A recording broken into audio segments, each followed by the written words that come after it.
Документот со исполнети обврски од реформската агенда патува за Брисел, со порака дека Македонија го продолжува процесот на евроинтеграција, но домашниот фронт останува заглавен во партиските ровови.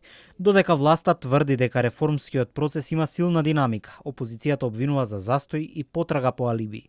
Изборниот законник остана неусвоен поради отсуство на политички консензус, а партиите продолжија со обвинувањата, кој го кочи европскиот пат и кој ја носи одговорноста за блокадите.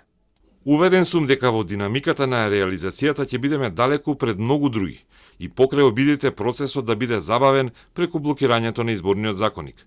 Нашата определба останува непроменета. Реформите ќе продолжат затоа што тие се во интерес на државата, институциите и граѓаните. Пред 2 дена истече последниот ден од грејс периодот за изборниот законник. Првичниот рок за носење на законот беше 30 јуни минатата година.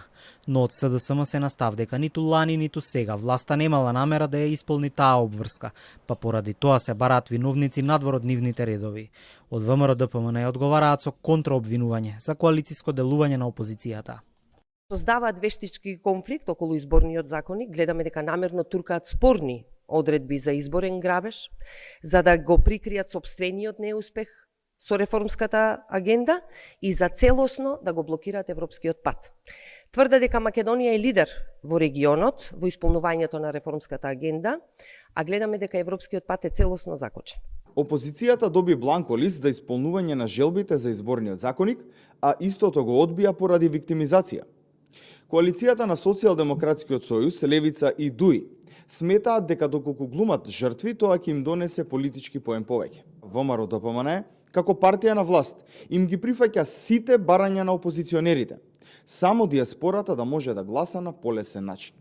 На почетокот на неделата Левица имаше иницијатива да се соберат опозицијските партии на средба и да ги обединат ставовите околу моделот со една изборна единица, но и да се најдат на половина пат со ставовите за начинот на гласање на диаспората.